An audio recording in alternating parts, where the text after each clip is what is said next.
الله الرحمن الرحيم. السلام عليكم ورحمة الله تعالى وبركاته. الحمد لله رب العالمين، والصلاة والسلام على سيدنا محمد وعلى آله وصحابه وأتباعه وأهل بيته أجمعين. أما بعد. கண்ணியத்திற்கும் மேலான மரியாதைக்கும் உரிய அல்லாஹ்வின் நல்லடியார்களே, அல்லாஹ் நல்ல விஷயங்களில் நம் அனைவரையும் ஒன்று சேர்த்து வைப்பானாக.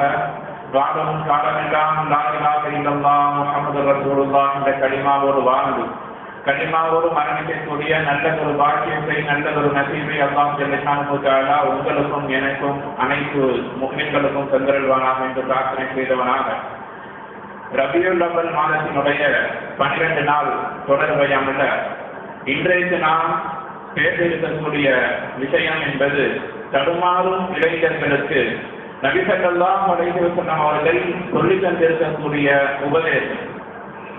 இந்த தலைப்பை நாம் பல்வேறு விதமாக பிரித்து விரிவாக பார்க்க வேண்டிய கட்டாயத்தில் இருக்கிறோம். முதல் விஷயம், இளமைனா என்ன, இளைஞர்களுக்கு இந்த மார்க்கத்தில் இருக்கக்கூடிய முக்கியத்துவம் என்ன, ரசூலுல்லாஹி ஸல்லல்லாஹு அலைஹி வஸல்லம் அவர்களுடைய இளமை பருவம் எப்படி இருந்தது, ரசூலுல்லாஹ் உருவாக்கிய சஹாபாக்களுடைய இளமை பருவம் எப்படி இருந்தது, இந்த மார்க்கத்தில் இளைஞர்களுக்கான முக்கியத்துவம் என்ன, இந்த மார்க்கம் மேம்படுவதற்காக வேண்டி இளைஞர்கள் தங்களுடைய பங்களிப்பை எப்படியெல்லாம் செய்திருக்கிறார்கள், இன்றைய சூழ்நிலையில் நமது இளைஞர்களுடைய நிலை என்ன, இந்த மாதிரி பல்வேறு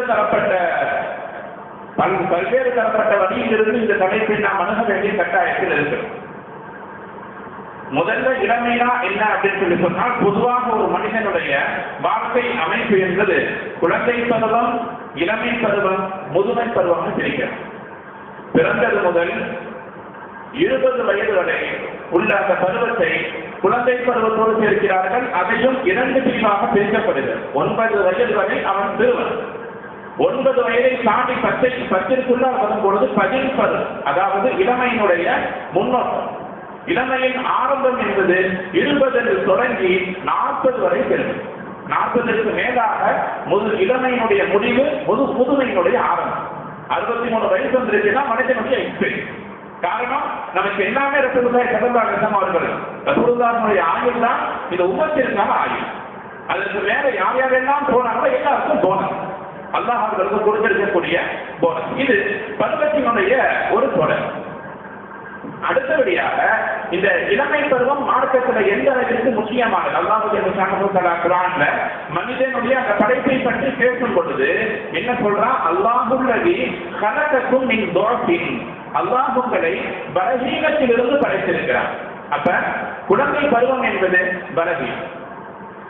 சும்ம ஜஅல மின் பஅதி துஅஃபின் குவத்தன், பிறகு அந்த பலவீனத்தை பலமாக மாற்றுகிறான் இளமை பருவம். சும்மஜாக மின்பாடு தூக்கத்தில் லோகமாக செய்வோம். பிறகு அந்த வலிமை என்பது மீண்டும் பலகீனமாக ஆயத்தினுடைய அடிப்படையில் பார்த்தோம்னு சொல்லி சொன்னா, குழந்தை பருவம் என்பது அது அறியாமைக்குள்ள பருவம். வயோதிகம் என்பது இயலாமைக்குள்ள பருவம். குழந்தைக்கு அறியாமை என்ன செய்யணும்னு தெரியாது. ஒரு குழந்தைய, ஒரு சின்ன பையன், ஒரு 8-9 வயசு பையனை ஓட விட்டீங்கன்னா எவ்வளவு தூரம் வேணாலும் ஓடுவோம். ஸ்டாமினா உடம்புல பெருக்கும். ஆனால் அறியாமை, எந்த விஷயத்தை எப்படி அணுக வேண்டும், எந்த விஷயத்தை எப்படி செய்தால் நாம் ஜெயிக்கலாம் தெரியாது. யாராவது ஒருத்தருடைய ஆலோசனை வேண்டும். வயது முடிந்ததற்கு பின்னால் 40, 50, 60 வந்தவங்க நிறைய ஐடியாக்கள் இருக்கு. அவங்களுக்கு தெரியும் இந்த விஷயத்தை இப்படி அணிந்தால் இது சரியாக இருக்கும், இந்த காரியத்தை இப்படி செய்தால் சரியாக இருக்கும். ஆனால் இயலாம், அவர்களால் செய்ய முடியாது. கூட ஒரு ஆள் வேணும், பையனோ பேரனோ அல்லது தன்னுடைய பணியாளோ யாருக்கு வேணும். செய்வதற்கு நிறைய ஐடியாக்கள் இருக்கும், செய்ய முடியாது, உடல் ஒத்துழைப்பார். அப்ப இயலாமை, அதே நேரத்தில் அறியாமை, இந்த 2 வயதுகளுக்கு மத்தியில் இருக்கக்கூடிய இளமை பருவம் என்பது மார்க்கத்தில் ரொம்ப கவனிக்கப்படக்கூடிய விஷயம். ஒரு மனிதனுக்கு ரொம்ப முக்கியமான விஷயமும் கூட. இளமை என்பது ரொம்ப சாதாரணப்பட்ட விஷயம் அல்ல.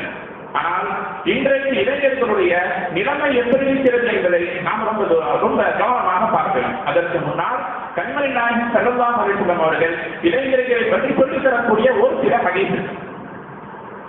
ரசூலுல்லாஹி ஸல்லல்லாஹு அலைஹி வஸல்லம் சொல்றாங்க, எதுக்க நீங்க கம்சன் கமலக்கன், 5 விஷயங்களுக்கு முன்னால் 5 விஷயத்தை நீங்கள் கனிமத்தாக கருதுங்கள். கனிமத்னா என்ன? சாதாரணமாக போர் செல்வமாக கருதிருப்போம்னு சொல்லிடும். அந்த கனிமத்துக்கு நல்ல அழகா ஆரம்ப இடத்தை பார்க்கணும்னு சொல்லி சொன்னால் ஒரு விஷயத்திற்காக வேண்டி கிளம்புவாங்க. என்ன? போர் செய்யறதுக்காக வேண்டி கிளம்புவாங்க. திரும்ப வருவமா வரமாட்டமா தெரியாது. எந்த நேரத்தில் எந்த இடத்துல இருந்து நமக்கு வெட்டு உருவோ காயப்படும், நம்ம முழுசா வந்து சேருவோமா, அப்படியே ஜனாசாவா போயிடுவோமா என்று தெரியாமல் ஒரு மனிதன் போருக்கு போய் போர் செய்து எல்லாத்தையும் முடிஞ்சு உயிரையும் காப்பாற்றிக் கொண்டு அதற்கு மேல் செல்வத்தையும் ஒரு பூச்சிக்கு வந்தாங்க. எவ்வளவு சந்தோஷமா இருக்கும். உயிரும் கிடைக்குமா கிடைக்காதான் தெரியக்கூடிய ஒரு இடத்துல ஒருத்தருக்கு கோடி கோடியாக சொத்து கிடைச்சிச்சு, அவனுக்கு எவ்வளவு சந்தோஷம் இருக்குமோ அந்த சந்தோஷத்தோடு நீங்கள் 5 விஷயத்தை அணுக வேண்டும். அதுல முதல் விஷயமாக ரசூலுல்லாஹி ஸல்லல்லாஹு அலைஹி வஸல்லம் சொல்றாங்க, இதுதான் நம்ம பங்கன் கபல கஸ்தின் ஷபாதக கபல ஹரமிக. வயோதிகத்திற்கு முன்னால் இருக்கக்கூடிய ஒரு வாழ்வு பருவம் என்பதை நீங்கள் போர் செல்வமாக கருதி கொள்ளுங்கள். போர்ல உங்களுக்கு வாலிபம் கிடைக்க, போர்ல உங்களுக்கு செல்வம் கிடைக்க எவ்வளவு சந்தோஷமாக இருக்குமோ அவ்வளவு சந்தோஷமாக அந்த வாழ்வு பருவத்தை நீங்கள் பயன்படுத்த வேண்டும். என்ன காரணம் சொல்லி சொன்னா, உலகத்தில் வாழக்கூடிய எல்லாருமே இளைஞர்கள். மனத்தை பொறுத்தவரை குழந்தைகளை பார்க்கணும் சொல்லி சொன்னா, குழந்தையை பொறுத்தவரைக்கும் யாராச்சும் ஒருத்தர் ரோல் மாடல் இருப்பாங்க. அது சரியா தவறா என்று 2வது கருது. யாராச்சும் ஒருத்தர் ரோல் மாடல் அந்த குழந்தை வச்சிருப்பான். ஏதாச்சும் ஒரு கிரிக்கெட் வீரனை சொல்லுவான், ஏதாச்சும் ஒரு நடிகனை சொல்லுவான். அவன் இந்த குழந்தைகள் யாரை கை காட்டுகிறார்களோ ரோல் மாடலாக அவர்கள் வாலிபர்களாக இருப்பார்கள். குழந்தை வாலிபனாக ஒரு ஆஜானுபாகமான தோற்றத்தோடு நாம் நினைத்தது எல்லாம் சாதிக்கக்கூடிய அம்சத்தோடு இருக்க வேண்டும் என்று குழந்தை பருவம் ஆசைப்படுகிறது. வயசானவரை பார்க்கிறோம், தாடி நடத்திடும், தலை நடத்திடும், மீசை நடத்திடும், கண்ணு புருவம் கூட நடத்திடும், கண்மூடி கூட நடத்திடும். நாங்க போய் கேட்டா எப்பா வயசு என்ன அப்படின்னா இப்பதான் 45 முடிவு 46 சொல்லுவார். செஞ்சுரியை தாண்டி போயிட்டு அவருடைய மனதிலேயும் இளமையை தான் நாடுகிறது. ஒரு மனுஷன் வயோதிகமானாலும் இளமையை தான் நாடும், குழந்தையாக இருந்தாலும் இளமையை தான் நாடும். இப்படி எல்லா நபர்களும் உலகத்தில் இருக்கக்கூடிய எல்லாருமே சுற்றி ஒரு இடத்துல வருவாங்க. அது என்னன்னு கேட்டா இளமை.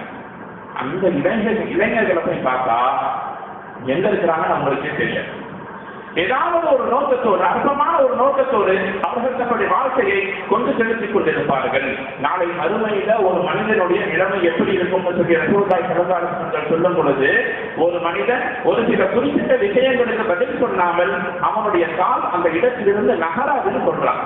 ரசூலுல்லாஹி ஸல்லல்லாஹு அலைஹி வஸல்லம் நன்தகுர கதம் அபதல் யௌமல் கியாமத்தி, மறுமை நாள்ல ஒரு மனிதனுடைய பாதம் அந்த இடத்திலிருந்து நகராது. 4 விஷயங்களுக்கு அவன் பதில் சொல்றான். முதல் விஷயம் என்ன அப்படின்னு சொல்லி சொன்னா, உன்னுடைய வாழ்நாளை நீ எப்படி கழித்தாய்? அல்லாஹ் ஜல்ல ஷானஹு 40 வருஷம் 60 வருஷம் உனக்கு ஆயுசை கொடுத்திருந்தானே, அந்த வாழ்நாளை நீ எப்படி கழித்தாய் என்று அல்லாஹ் கேட்டான். இந்த மனிதன் பதில் சொல்லியாக வேண்டும். நான் வந்து வயசுக்கு வர வரைக்கும் நான் இப்படி இருந்தேன், என்னுடைய சம்பாத்தியம் வரும் பொழுது நான் இப்படி சம்பாதிச்சேன், இப்படி தொழுதேன், ஓதனேன், போனேன். எல்லாத்துக்கும் அவன் கணக்கு சொல்லாம அந்த இடத்துல இருந்து நவர முடியும். 2வது கேள்வி, உன்னுடைய இளமையை நீ எப்படி கழித்தாய்? வாழ்நாளுக்குள்ளேயே இளமை வந்துடும். வாழ்நாள் சொல்லி சொன்னா அது இளமை பருவத்தோடு சேர்ந்ததுதான் வாழ். ஆனால் அல்லாஹ் ஜல்ல ஷானஹு தஆலா வாழ்நாளிலிருந்து குறிப்பிட்ட ஒரு அம்சமாக இளமை பருவத்தை மாத்திரம் கழித்து கேட்பான். இளமை பருவத்தில் என்ன செய்து கொண்டிருந்தாய்? அதுக்கும் பதில் சொல்லியா. 3வது, உன்னுடைய செல்வம். அல்லாஹ் ஜல்ல ஷானஹு தஆலா ரிஸ்காக உனக்கு வழங்கிய செல்வத்தை நீ எப்படி சம்பாதித்தாய், எப்படி செலவு செய்தாய்? 2க்கும் சொல்ற. கடைசியாக உன்னுடைய கற்ற கல்வியை கொண்டு நீ எப்படி அமல் செய்தாய்? இந்த விஷயங்களுக்கெல்லாம் பதில் சொல்லாம நாம் ஒரு இடத்திலிருந்து நகர முடியாது என்பதாக கண்மணி நாயகம் ஸல்லல்லாஹு அலைஹி வஸல்லம் ஹதீஸ்ல சொல்லி தர்றாங்க. இதிலிருந்து நாம் தெரிந்து கொள்ள வேண்டிய அடிப்படை அம்சம் என்னன்னு சொல்லி சொன்னால், வாழ்நாளை பற்றி கேள்வி கேட்கக்கூடிய அல்லாஹ் ஜல்ல ஷானஹு தஆலா அதிலும் குறிப்பாக உங்களுடைய இளமை பருவத்தை பற்றி கேள்வி கேட்க போகிறான். இந்த விஷயங்களுக்கு நீங்கள் பதில் சொல்லாமல் இங்கிருந்து நீங்கள் நகர முடியாது. இன்னொரு ஹதீஸ்ல ரசூலுல்லாஹி ஸல்லல்லாஹு அலைஹி வஸல்லம் சொல்லுவாங்க, அல்லாஹ்வுடைய அரிசியுடைய நிழல் குறிப்பிட்ட நபர்களுக்கு மாத்திரம் கிடைக்கும். மறுமை நாள் மக்கள் மைதானம் எப்படி இருக்குன்னு சொல்லி சொன்னா, வெட்ட வெளியாக எந்த நிழலும் இருக்காது. அந்த நேரத்தில் குறிப்பிட்ட மக்களுக்கு அல்லாஹ் ஜல்ல ஷானஹு தஆலா தன்னுடைய அரிசியினுடைய நிழலை தருவான். யாருக்கு தருவான்னு கேட்டா,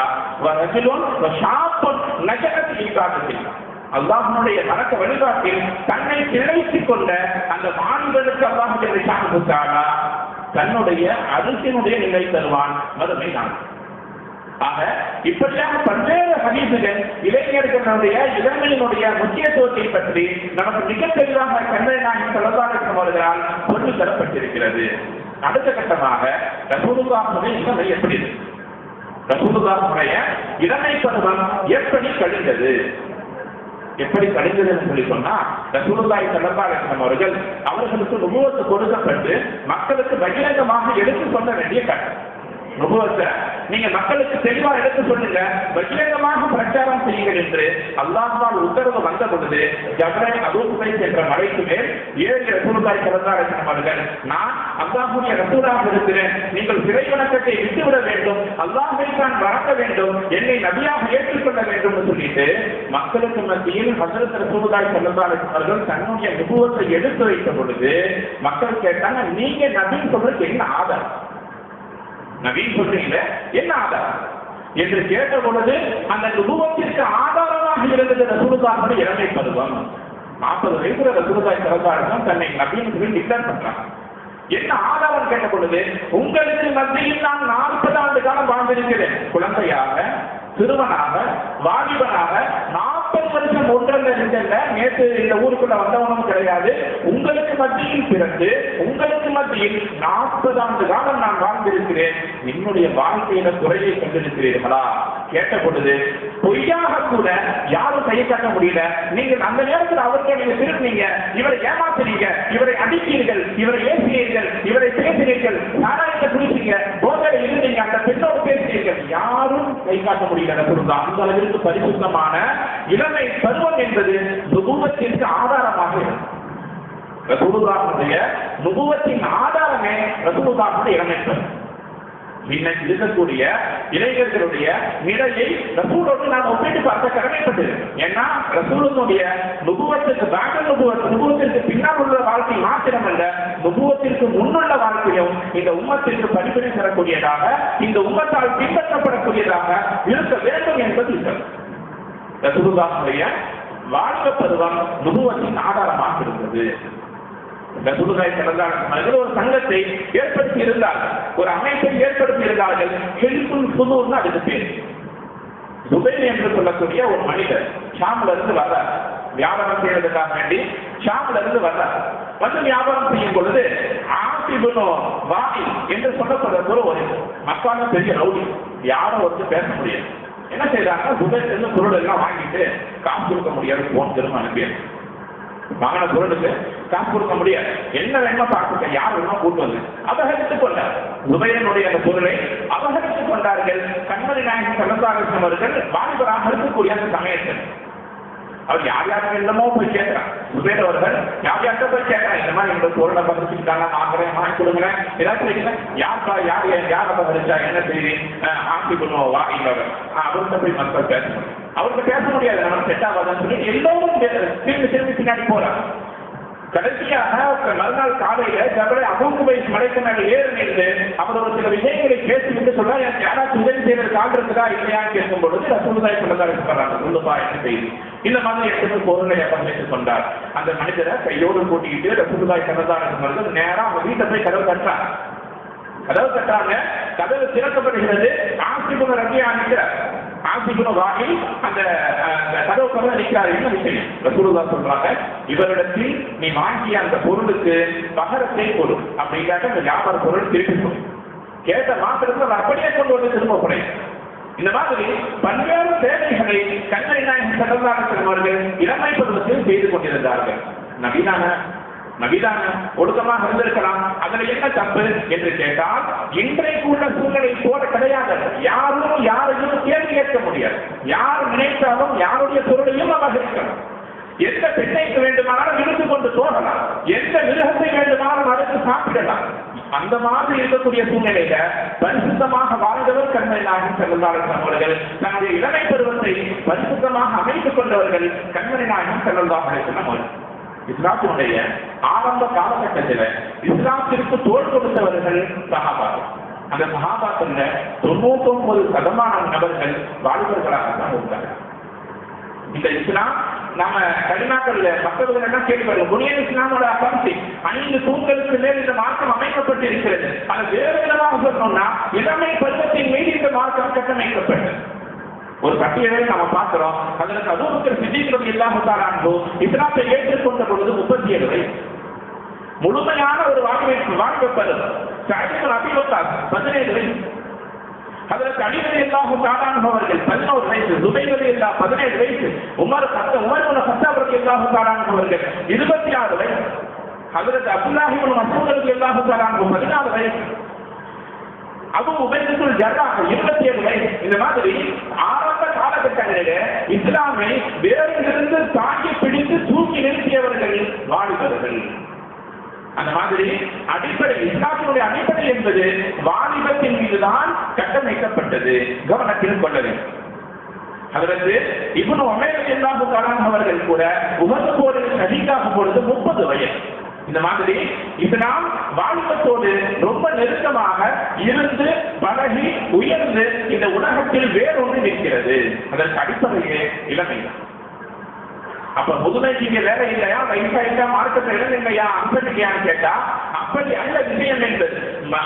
முதியவர்களுக்கும் வயதில் மூத்தவர்களுக்கும் கண்மை நாயகம் ஸல்லல்லாஹு அலைஹி வஸல்லம் கொடுக்க வேண்டிய கண்ணியத்தையும் செய்ய வேண்டிய விஷயங்களையும் மிக தெளிவாக சொல்லியிருந்தாலும் கூட அல்லாஹ் ஸுப்ஹானஹு வ தஆலாவுக்கு யாரை ரொம்ப பிடிக்கும் கேட்டப்ப ஹஜ்ரத் ரசூலுல்லாஹி ஸல்லல்லாஹு அலைஹி வஸல்லம் சொன்னார்கள், வாலிபர் தான். ரஜுலுன் கபீர் அஹப்பு இலல்லாஹ்.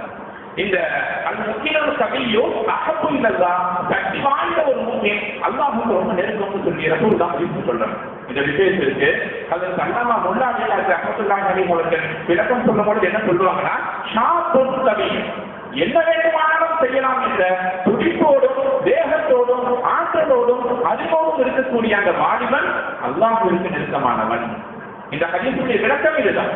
கண்மணிநாயகம் ஸல்லல்லாஹு அலைஹி வஸல்லம் சொல்றாங்க, அல்-முஃமினுல் கபீர் அஹப்பு இலல்லாஹ், சக்தி வாய்ந்த முஃமின் அல்லாஹ்வுக்கு நெருக்கம்னு சொல்லி சொன்னால் சக்தி வாய்ந்த முஃமின் என்பதனுடைய நோக்கம் என்பது சக்தி வாய்ந்த வாலிபன், நினைத்ததை செய்யக்கூடிய வாலிபன் தான் அல்லாஹ் ஸுப்ஹானஹு வ தஆலாவிற்கு ரொம்ப பிரியமானவன் என்பதாக இந்த ஹதீஸிற்கு இமாம் முல்லா அல்-புகாரி ரஹ்மத்துல்லாஹி அலைஹி அவர்கள் விளக்கம் சொல்கிறார். இந்த உலகம் முழுக்க அழிக்கப்பட்டதற்கு பின்னால் நிரந்தரமான வாழ்க்கை என்பது நாளை சொர்க்கத்தினுடைய வாழ்க்கை. அல்லாஹ் ஸுப்ஹானஹு வ தஆலா சொர்க்கத்தில் மனிதர்களை எப்படி வைத்திருப்பான் என்பதை ஹதீஸ்களில் ரசூலுல்லாஹி ஸல்லல்லாஹு அலைஹி வஸல்லம் சொல்லும் பொழுது இளமை பருவம் என்பதாக சொல்லிக் கொண்டார். ஏன் குழந்தைகளாக பரவிட்டு இருக்கிறாங்க, எல்லாமே குழந்தை மாதிரி வாழ்ந்து இருந்தாங்க சொல்லியிருக்காங்க.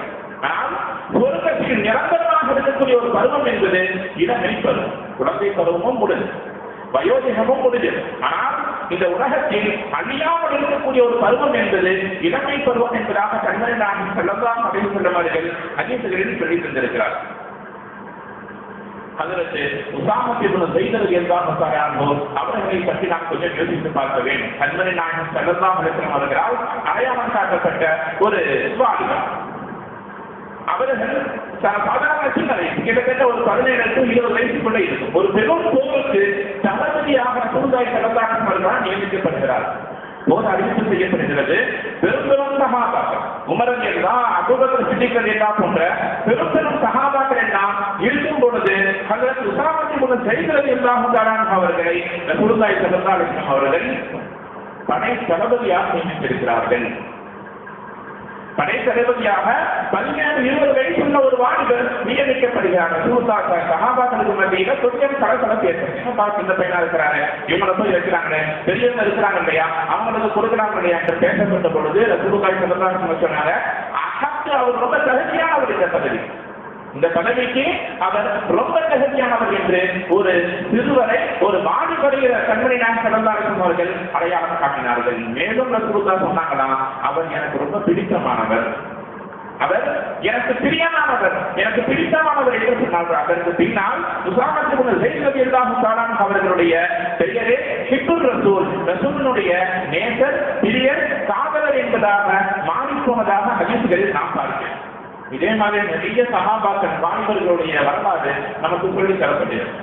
இபாதா ரலியல்லாஹு தஆலா அவர்கள் மக்காவினுடைய காலியாக, தலைமை அதிகாரியாக, கவர்னராக நியமிக்கப்பட்ட பொழுது அவருக்கு வயசு 20. கண்மணிநாயகம் ஸல்லல்லாஹு அலைஹி வஸல்லம் ஃபதஹ் மக்காவிற்கு பின்னால் மக்காவினுடைய காலியாக அவர்கள் நியமிக்கப்படுகிறார்கள். இதாபா ரலியல்லாஹு தஆலா அன்ஹு உசைத் அவர்களுடைய மகன், வெறுமனே 20 வயது. இன்றைக்கு நிறைய இடங்களில் இளைஞர்கள் முன்வருவது கிடையாது. மீறி வந்தாலும் அவர்களுக்கு சரியான வாய்ப்புகள் வழங்க சின்ன பையன் தெரியாது. ஏதாவது உத்வேகமான ஒரு கருத்தை, ஏதாவது ஆக்கப்பூர்வமான செயல்பாடுகளை ஒரு ஜமாத்திலேயோ, ஒரு வீட்டிலேயோ, ஒரு அமைப்பிலேயோ ஒரு மாநிலர், ஒரு சிறுவர் ஆர்வமாக கொண்டு வந்தாங்கன்னு சொல்லி சொன்னால் அவர்களை ஆர்வப்படுத்துவதை விட்டுவிட்டு சின்ன பையன் பேசி கேட்ட சரியா அவர் அமைதியா உட்கார. உங்களை விட 4 மடங்கு வேகத்தோடு செல்லக்கூடிய ஒரு ஆய்வர் அந்த இடத்தில் அவருடைய ஆர்வம் மட்டம் தட்டப்படுகிறது. அதை போய் அப்படியே கொஞ்சமாக வெளியிட்டு இந்த அமைப்பிலிருந்து, இந்த ஜமாத்திலிருந்து, இந்த குடும்பத்திலிருந்து ஒரு சிறுவனுடைய அந்த ஆர்வம் மட்டுப்படுத்தப்படுகிறதோ அந்த நேரத்தில் அவன் அந்த இடத்தை விட்டும் தூரமாக விடுகிறான். தனக்கான அங்கீகாரம் எங்க கிடைக்கும் தேடலாம். அது ஹலாலா ஹராமாங்கிறது பிரச்சனை இல்லை. இளமை என்பது பெரும்பாலான நேரங்களில் தன்னை அங்கீகரிக்க சொல்கிறது, அடையாளத்தை தருகிறது. அந்த அடையாளம் ஒரு இடத்தில் மறுக்கப்படுகிறது சொல்லி சொன்னால் அந்த இடத்தை விட்டும் தன்னுடைய அடையாளத்தை தேடி அந்த மனிதன் பயணிக்கிறான். ஹக்க விட்டு பாக்கிக்க போகின்றார்.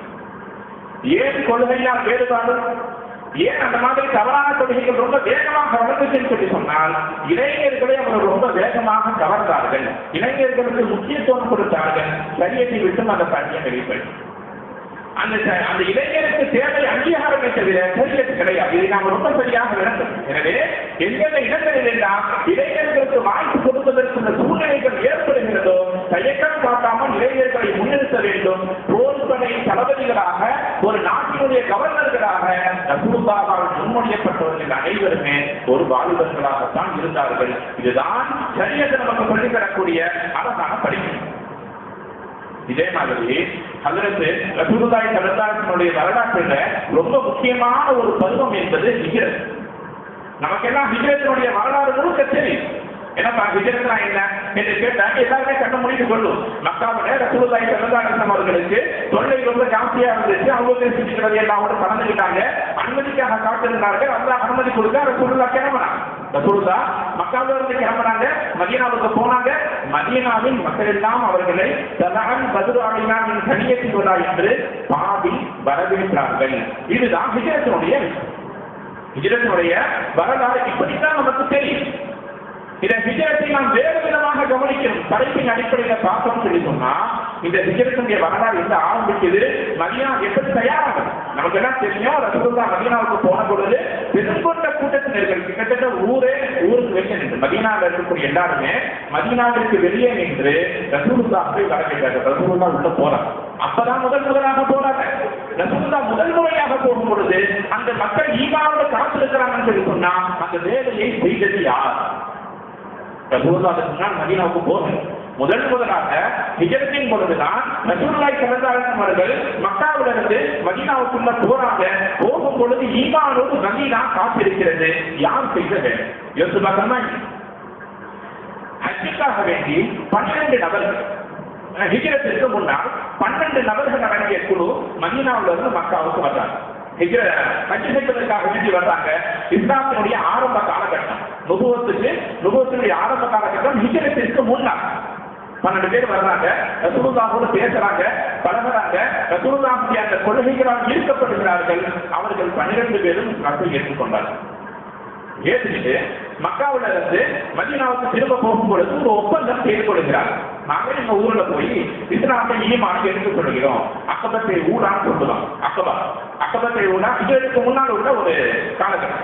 அந்த சமயத்துல ரசூலுல்லாஹ் ஒப்பந்தம் செஞ்சுட்டு மக்காவில இருந்து மதீனாவுக்கு அந்த 12 பேர் கொண்ட குழு திரும்ப போயிட்டு திரும்பவும் அவர்கள் அங்கிருந்து வருவாங்க. எங்களுக்கு மத்தியில இஸ்லாத்தை, ஈமானை, குர்ஆனை எடுத்துக் கொள்வதற்கு நல்ல ஒரு ஆள் எங்களை எங்க ஊருக்குள்ள இருக்கிற எல்லாருக்குமே இஸ்லாத்தை பற்றியும் ஈமானை பற்றியும் எடுத்துக் கொள்ளணும்னு சொல்லிட்டு அந்த குழு மீண்டும் கேட்கிறது. அப்ப ரசூலுல்லாஹி ஸல்லல்லாஹு அலைஹி வஸல்லம் அவர்கள் ஒரு மனிதரை அனுப்புகிறார். அந்த மனிதர் கிட்டத்தட்ட ஒரு 27 வயசு இருக்கும். ஏன்னா உஹது போர்ல அந்த சஹாபி மௌத்தாகும் பொழுது அவருக்கு வயசு 30. உஹத் போர் என்பது ஹிஜ்ரி 2-3 இருக்கும். அப்ப கிட்டத்தட்ட ஒரு 25 to 27 வயசுள்ள ஒரு வாலிபரை ஹஜ்ரத் ரசூலுல்லாஹி ஸல்லல்லாஹு அலைஹி வஸல்லம் அவர்கள் மக்காவுல இருந்து மதீனாவுக்கு அனுப்புறாங்க. போங்க, நீங்க போய் ஹிஜ்ரத்துக்கு முன்னால் நீங்க போய் அந்த ஊர்ல இஸ்லாத்தை எடுத்து சொல்லுங்கள் சொன்ன பொழுது அந்த நபர் ஒவ்வொரு வீடாக சென்று கதவுகளை தட்டி தட்டி ஈமானை எடுத்து சொன்னார். வீடு வீடா போய் சொல்றாங்க, இஸ்லாத்தை எடுத்து சொல்லுகிறார்கள், ரசூலை பற்றி பேசுகிறார்கள், எல்லாத்தையும் போய் சொல்லி சொல்லி கடைசியில அந்த ஊரையே அந்த சஹாபி என்பவர் அந்த ஊரையே இஸ்லாத்திற்குள்ளால் கொண்டு வருகிறார். அவருடைய பெயர் முஸாப் இப்னு உமைர் ரலியல்லாஹு தஆலா அவர்கள். முஸாப் இப்னு உமைர் ரலியல்லாஹு தஆலா அவர்கள் வீடாக போறார், கதவு பெற்றார், ரசூலை பற்றி சொல்றார்.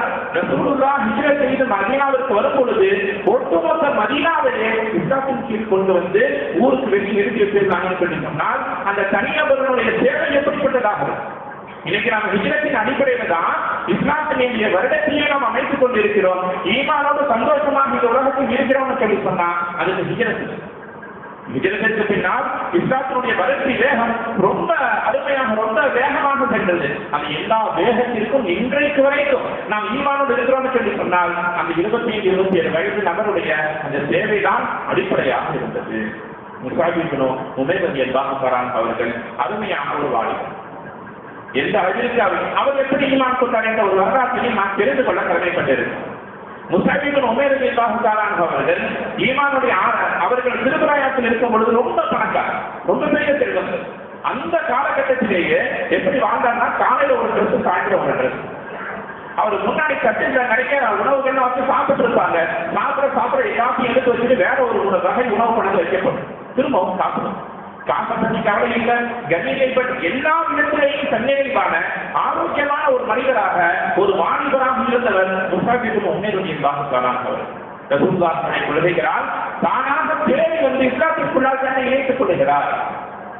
ரசூலுல்லாஹ் அந்த அளவிற்கு வெறித்தனமாக ரொம்ப கண்மூடித்தனமாக ஈமான் கொண்டவர்கள் பிரியப்பட்டவர்கள் முதல் நபர் முஸாப் இப்னு உமைர் ரலியல்லாஹு தஆலா. சொல்ல போனா முதல் முஹாஜிரும் கூட, முதலாக ஹிஜ்ரத் செய்தவரும் கூட முஸாப் இப்னு உமைர் ரலியல்லாஹு தஆலா அவர்கள் தான்.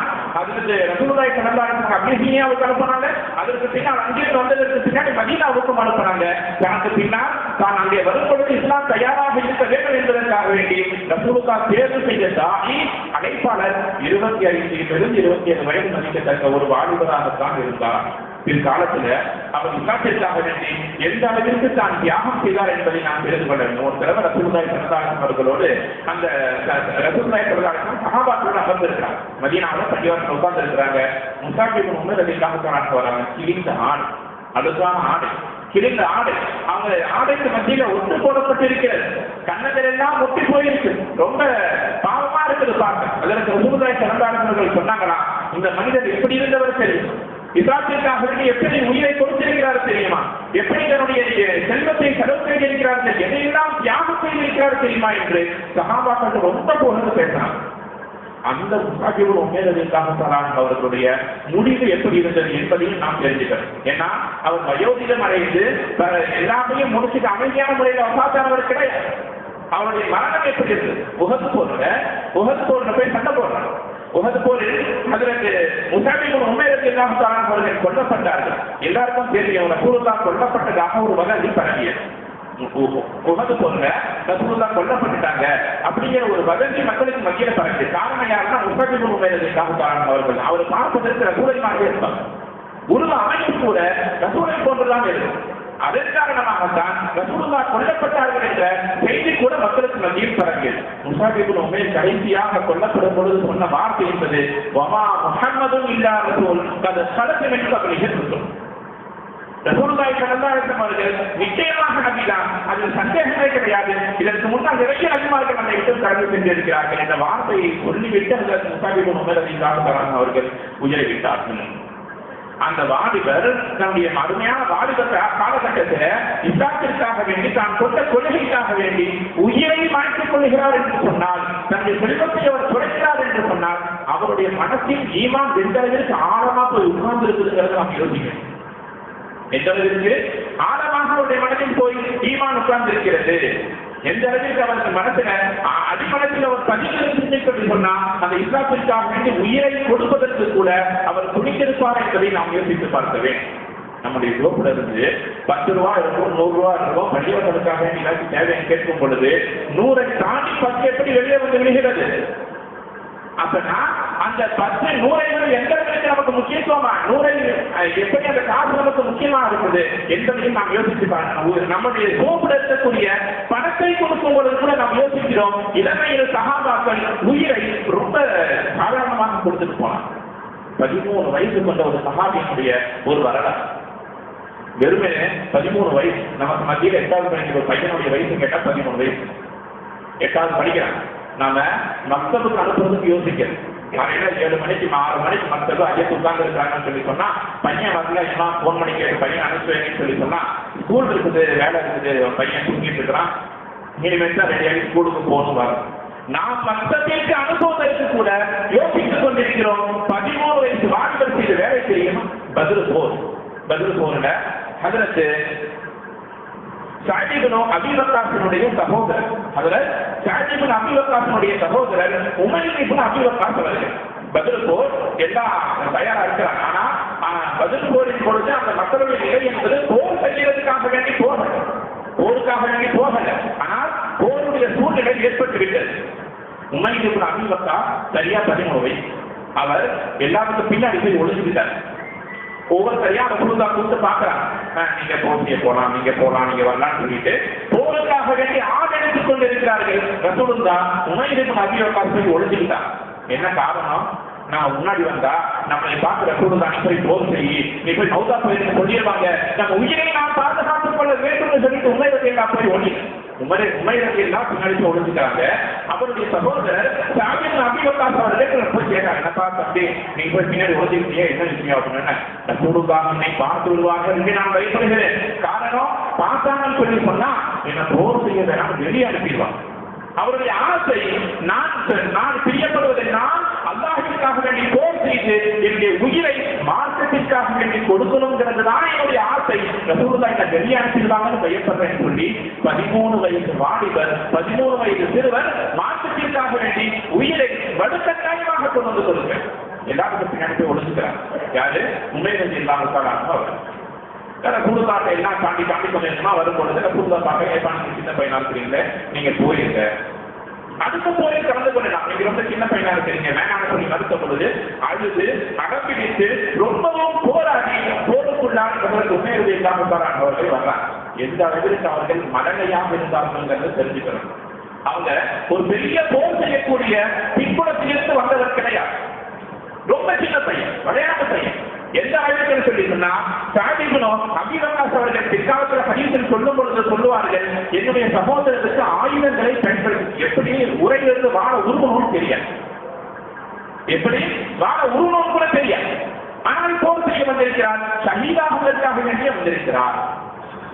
அப்ப சஅத் இப்னு அபீ வக்காஸ் சொல்றாங்க, என்னுடைய சகோதரரை நான் கூட வச்சுக்கிட்டேன், ஆயுதத்தை எடுத்து கொடுக்கிறது உள்ள வைக்கிறது எல்லாத்தையும் நானே பார்த்துக்கிட்டேன். ரசூலுல்லாஹ் யாரை கைகாட்டுகிறார்களோ அவருக்கு போய் சண்டை போடுவார், மோதுவார், அடிப்பார், குத்துவார்.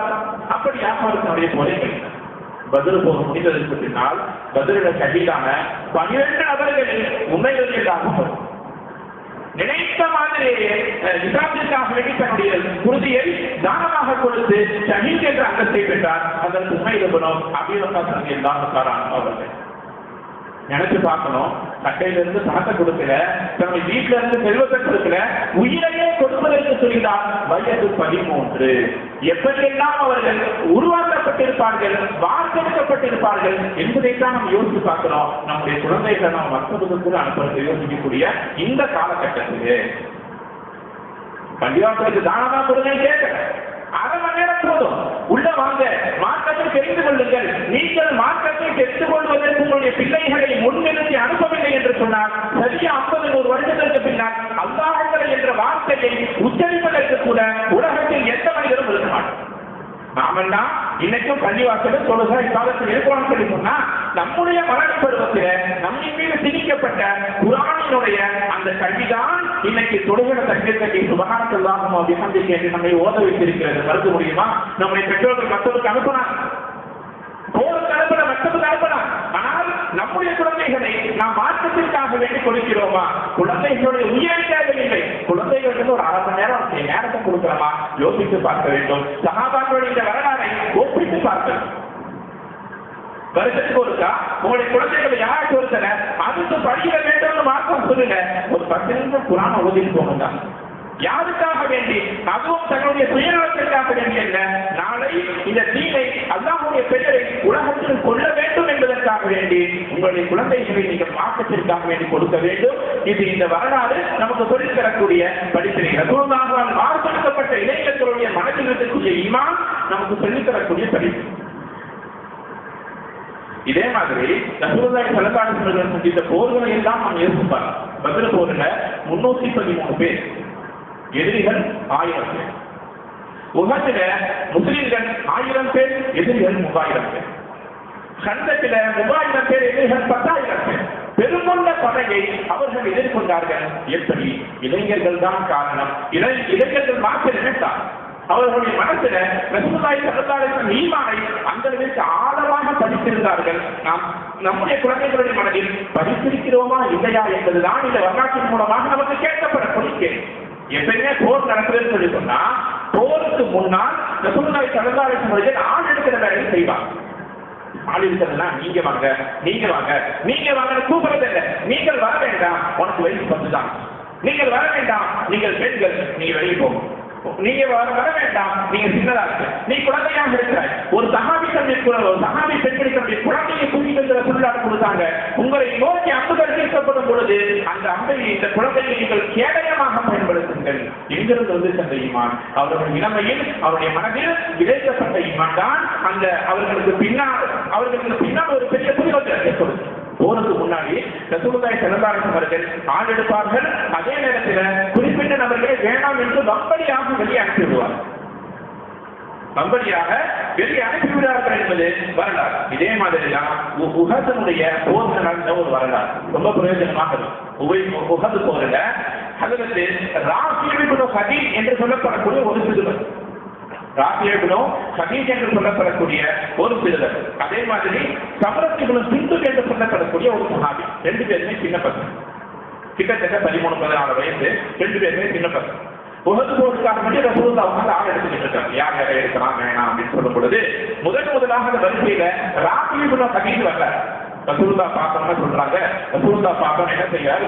அந்த காலை உயர்த்திக்கிறார். அந்த பாதத்தை கொஞ்சம் மேல தூக்கி கட்டவரல வந்து கொஞ்சம் ஹைட்டா உயரமா இருக்கிற மாதிரி காட்டிக்கிறார். ஏன்னா குள்ளமா இருந்தா சின்ன பையன் கண்டுபிடிச்சிருவாங்க. நம்ம கொஞ்சம் உயரமா காட்டும் எட்டி இருக்கிறார். ரசூலுல்லாஹ் பார்க்கறோம். திரும்பிக்கிட்டே சொன்னாங்க, வேணாம்ப்பா நீங்க போங்க. ராஃபி இப்னு ஹதீஜ் திரும்ப அனுப்பப்படுகிறார். ரசூலுல்லாஹி ஸல்லல்லாஹு அலைஹி வஸல்லம் வருகிறார். கொஞ்ச நேரத்துக்கு பின்னாடி சம்ரத் இப்னு ஜுந்துப் வந்தார். அவரும் சின்ன பையன். அவரையும் ரசூலுல்லாஹி ஸல்லல்லாஹு அலைஹி வஸல்லம் அவர்கள் திரும்ப அனுப்பி விடுகிறார்கள். வேண்டாம், நீங்கள் போக வேண்டாம், இந்த போர்ல கலந்துக்க வேண்டாம் சொல்லிட்டு சம்ரத் இப்னு ஜுந்துபையே திரும்ப அனுப்பி விடுகிறார். கொஞ்ச நேரம் கழிச்சு ரசூலுல்லாஹி ஸல்லல்லாஹு அலைஹி வஸல்லம் ஒரு சிலர் வந்து சொல்றாங்க, யார் ரசூலுல்லாஹ் சம்ரத் இப்னு ஜுந்துப் இருக்கார் இல்லையா, அவர் இன்னஹு கான ரம்யன் அஹ்சனுர் ரமி, அவர் வில்லெறியக்கூடிய அம்பெறியக்கூடிய கடையில் ரொம்ப தேர்ச்சி பெற்றார். ரொம்ப அழகா குறிப்பாக அம்பெறிவார். யாராச்சும் ஒருத்தரை காட்டிட்டீங்கன்னு சொல்லி சொன்னா அம்பு விட்டாருன்னா அவருக்கு தப்பிக்க முடியாது. எனவே சம்ரத் கொஞ்சம் கொஞ்சம் வாய்ப்பு கொடுக்கலாமே அப்படின்னு கொஞ்சம் ரெக்கமெண்டேஷன் வருது.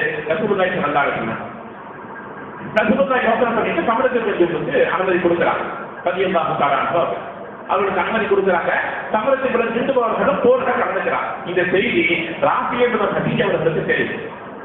அதுக்கிட்டே நேரா தன்னுடைய அக்காட்ட போறாங்க. வளர்ப்பு தந்தைகிட்ட போய், என்ன அப்படி அக்காவே, நிச்சயமா ரசூலுல்லாஹி ஸல்லல்லாஹு அலைஹி வஸல்லம் என்னுடைய நண்பர் சம்ரத் இப்னு ஜுந்துபுக்கு வாய்ப்பு கொடுத்து விட்டார், எனக்கு கொடுக்கிறேன். ரசூலுல்லாஹி ஸல்லல்லாஹு அலைஹி வஸல்லம் அவர்கள் சம்ரத் இப்னு ஜுந்துபுக்கு போர்ல வாய்ப்பு கொடுத்து விட்டார்கள், எனக்கு கொடுக்கிறேன்னு சொல்லி சின்ன பையன் போய் அழுகிறார். எதுக்கு அழுகிறார்? பள்ளிவாசல்ல பரிசு கொடுக்கிறார், மதரசாவை பரிசு கொடுக்கிறேன்னு இல்ல, கிராத்தோதற்கு அனுமதியும் இல்ல, உயிரை எடுக்கக்கூடிய போர் செய்வதற்கு என்னுடைய நண்பருக்கு அனுமதி கொடுத்துட்டாங்க, எனக்கு அனுமதி கொடுங்க, நட்டாட்ட போயிட்டு போறாங்க. அழுது சொல்றாரா, அவர் அன்பெரிய தெரியும் என்பதற்காக வேண்டிய ரசூலுல்லாஹ் அவர்களுக்கு அனுமதி கொடுத்தார். எனக்கு மல்யுத்தம் தெரியும். மல்யுத்தம்னா ஒரு மனிதரை எளிதாக கீழே தள்ளி விடுவது, மல்யுத்தம் எனக்கு தெரியும். நாங்க 2 பேரும் உற்ற நண்பர்கள் தான். ஆனா ரசூலுல்லாஹி ஸல்லல்லாஹு அலைஹி வஸல்லம் அவர்கள் என்னையும் சம்ரத் இப்னு ஜுந்துபையும் சண்டை போட விடணும். நான் அவரை கீழே சொல்லி மேலே உட்கார்ந்து நான் சம்பளத்தை ஜெயிச்சு காட்டுவேன், எனக்கு அனுமதி வாங்கி கொடுங்க. சின்ன பையன் போராடுறான், போருக்கு வர்றதுக்காகவே நேரம் ரசூலுல்லாஹ் வர்றாங்க. அவருடைய என்னுடைய பையன் இப்படி சொல்றார், அவருக்கு மல்யுத்தம் தெரியும், நீங்கள் அவருக்கு கொஞ்சம் அனுமதி கொடுத்தீங்க, 2 நபர்களையும் மோதலிட்டீங்கன்னு சொல்லி சொன்னால் சமரசத்தின் திருத்துவை இவர் வென்று விடுவார். ராசியுள்ள சதி சமரசத்தின் திருத்துவை வென்று விடுவார், கொஞ்சம் வாய்ப்பு கொடுக்கிறேன்னு கேட்டப்ப ரசூலுல்லாஹி ஸல்லல்லாஹு அலைஹி வஸல்லம் ரொம்ப ஆர்வமாக முன் வந்தார்கள். சரி வாங்க 2 பேரும் சண்டை போடுவோம். ரசூலுல்லாஹி ஸல்லல்லாஹு அலைஹி வஸல்லம் 2 பேர் அடிச்சுக்கணுங்கிறது நோக்கம் அல்ல, இளைஞர்களை நாம் ஊக்கப்படுத்த வேண்டும். யார் ஆர்வமாக முன்வர்றாங்களோ அவர்களை நாம் ஊக்கப்படுத்த வேண்டும் என்ற நோக்கத்தோடு சந்தோஷமாக 2 பேருக்கு மத்தியில் மல்யுத்தம் நடக்குது. சொன்ன மாதிரியே ராசியுள்ள சதீஜ் அவர்கள் சம்பரத்துடைய சிந்தை கீழே தட்டி மேலே ஏறி உட்கார்ந்துறாங்க. மேலே அமர்ந்து வருகிறார்.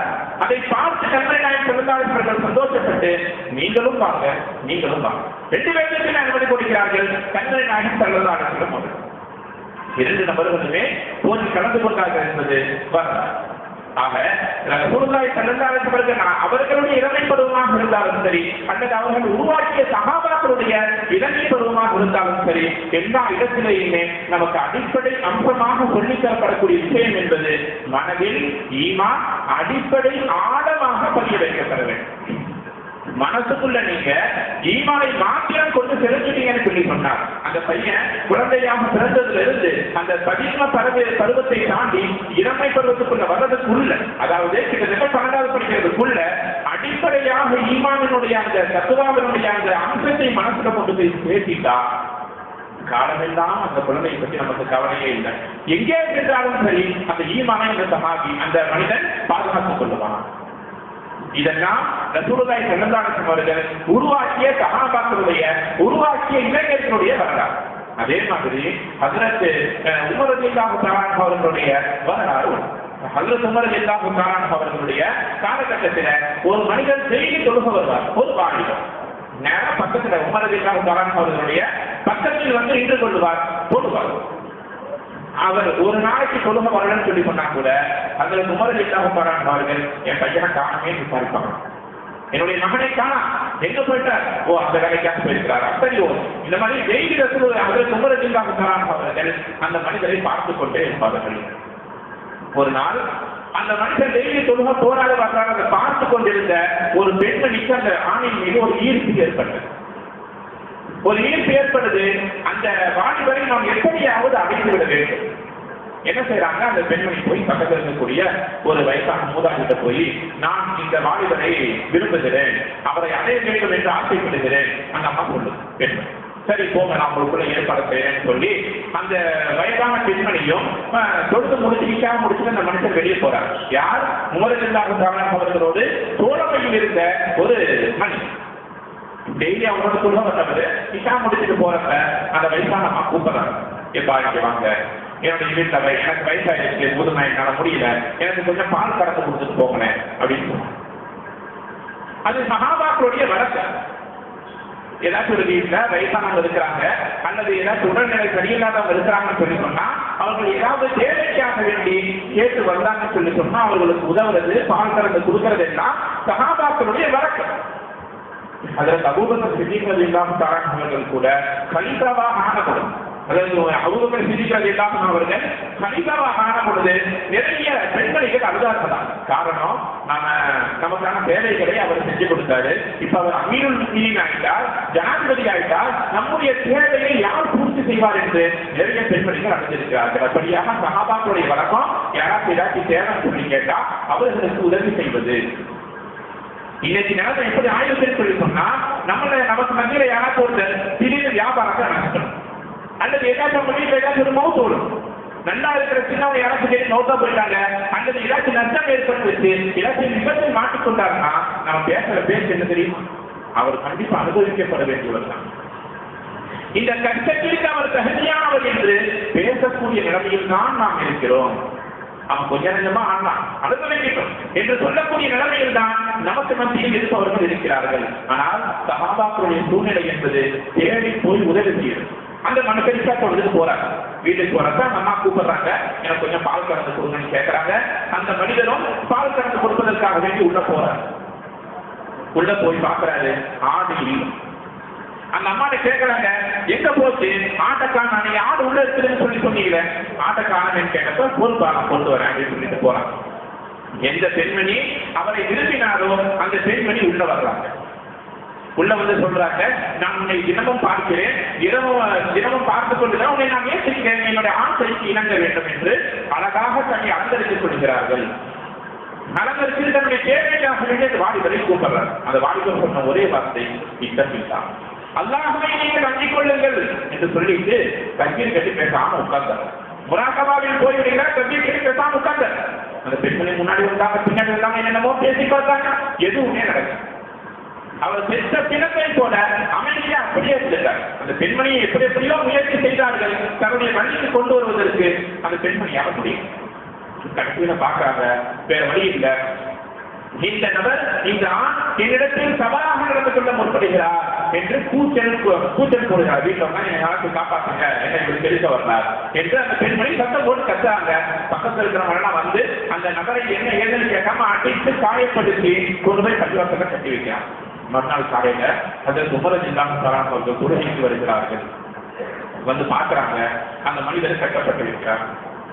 அதற்கு உமரது இல்லாமல் மனிதரை பார்த்தவுடன் செய்த முதல் துவா என்ன சொல்லி சொன்னால், யாரெல்லாம் எந்த ஒரு செயல்பாட்டின் மூலமாகவும் நான் இந்த நபரை மீது வைத்த நல்ல அபிப்பிராயத்திற்கு எந்த தடங்கமும் வந்துவிடக் கூடாதுன்னு சொல்லி துவா செஞ்சாங்க. அதாவது டெய்லி அந்த வாலிபரை பார்த்தாங்க, உமரது இல்லா அவரோடு முகப்பத்தை வைத்தார்கள்.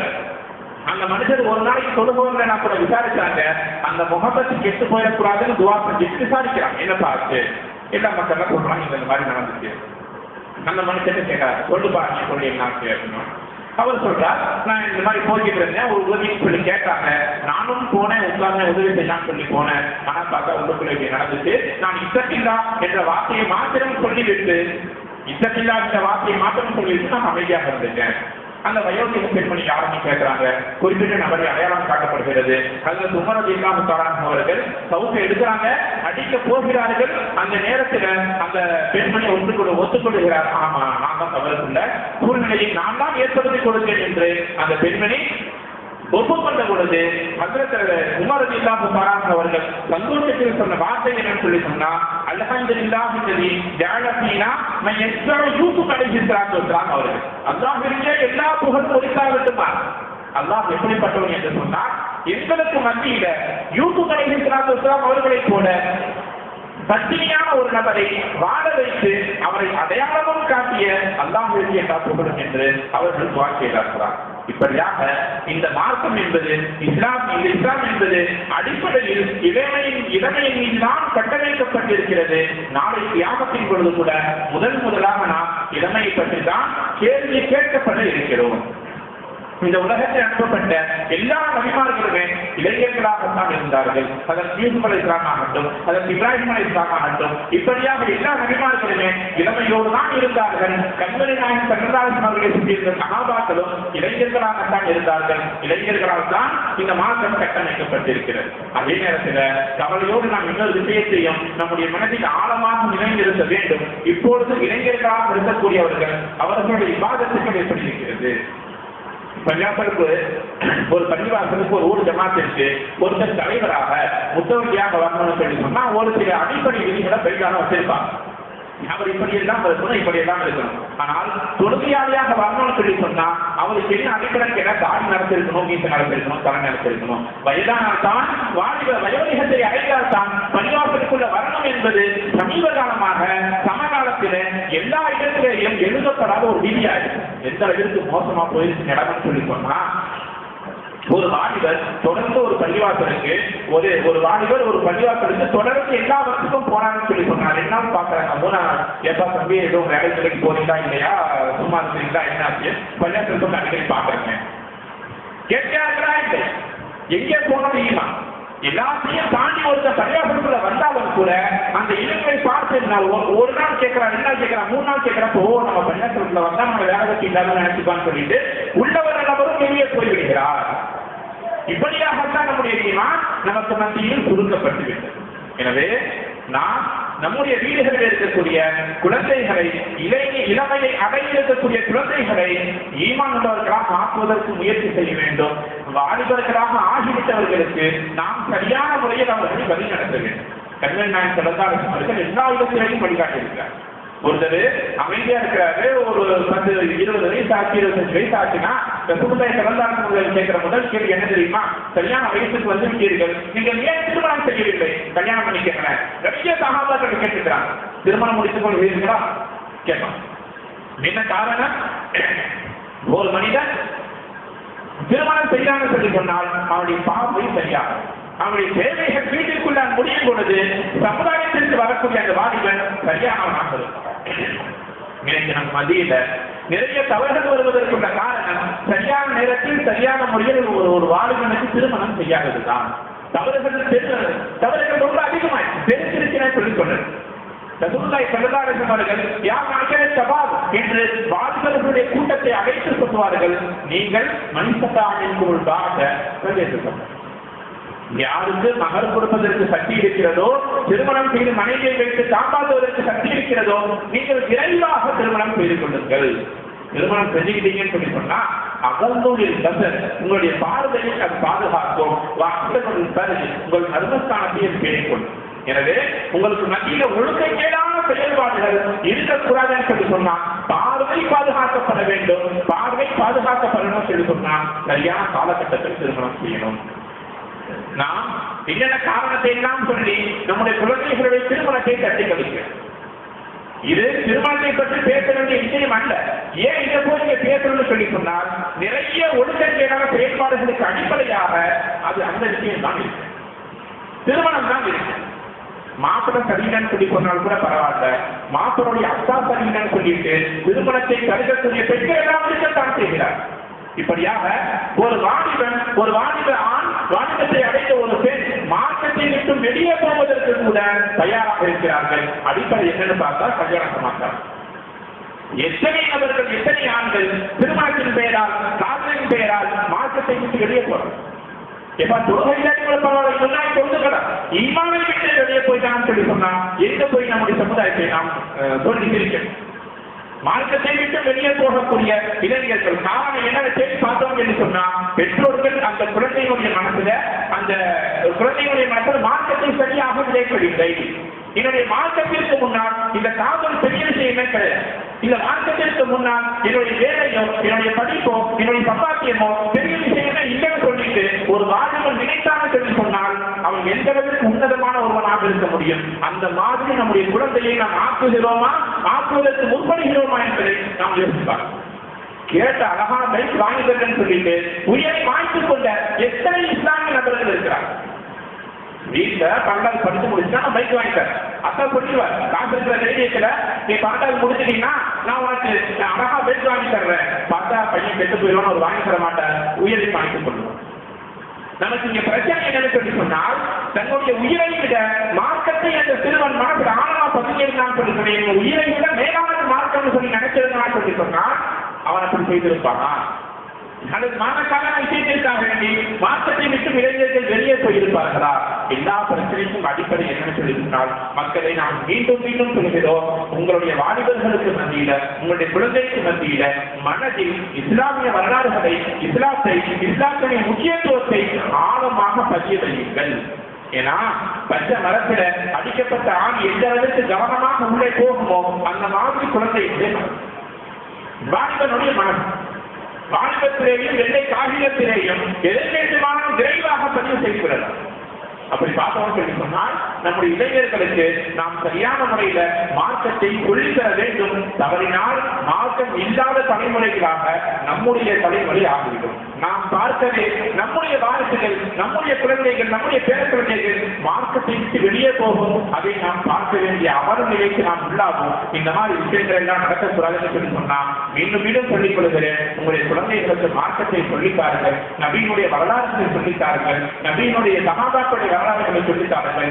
இன்ஷா அல்லாஹ் அல்லாஹ் ஜல்ல நம்முடைய சந்ததியை ஈமான் உள்ள சந்ததிகளாக, இஸ்லாமில் உள்ள சந்ததிகளாக ஆக்கி தருவான் என்பதில் எந்த விதமான சந்தேகமும் கிடையாது. அல்லாஹ் ஜல்ல மறுமை நாள் வரை, நாளை கியாமத் வரை ஈமான் நம்முடைய வாரிசுகளில, நம்முடைய குடும்பத்தில நிலைத்திருக்கக்கூடிய பாக்கியத்தை தந்தருள்வானாக.